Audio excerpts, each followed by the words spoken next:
मनोज भारती जी कि शराबबंदी जो हो चुकी है बिहार में लागू है, आपको मालूम है कि 2 तारीख को यानी कि गांधी जयंती के दिन मंच से प्रशांत किशोर ने ये बात कह दी कि अगर हमारी सरकार बनेगी तो हम 15 मिनटों के अंदर शराबबंदी खुलवा देंगे। बिहार में तो हर दिन ड्राई डे है, तो हाँ 2 अक्टूबर का तो सिग्निफिकेंस इसलिए तो होता नहीं है। हाँ और दूसरी चीज, आप जो ड्राई डे हाँ कनेक्ट कर रही हैं बिल्कुल वो महात्मा गांधी जी के सामाजिक जो बुराई है उसके अगेंस्ट जो उनका स्टैंड रहा है हाँ हाँ कि शराब नहीं पीना कांग्रेस पार्टी की सदस्यता का एक मेन कारण था। हाँ तो बड़ी महात्मा, आयरनी है।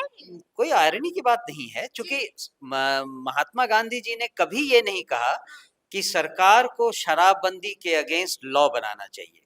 महात्मा गांधी जी ने कहा कभी? महात्मा गांधी जी ने जैसे कहा कि हर आदमी को शाकाहारी होना चाहिए, लेकिन वो इसका मतलब ये तो नहीं है कि सरकार कहे कि जो आदमी शाकाहारी नहीं है उसको हम जेल में डाल देंगे। ऐसा तो महात्मा गांधी ने नहीं कहा था।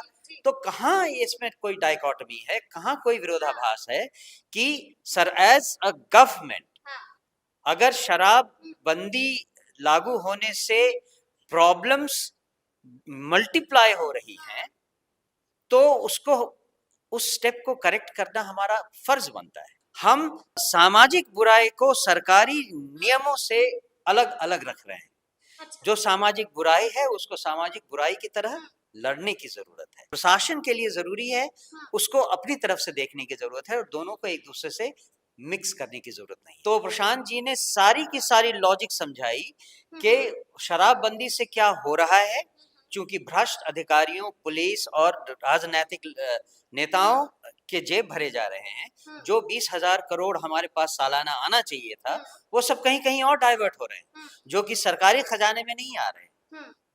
तो अब आप बताइए कि शराबबंदी से फायदा है या नुकसान है? जहां तक औरतों का सवाल है, अभी हाल में ही प्रशांत जी ने 15,000 से ज्यादा औरतों की एक सभा की थी।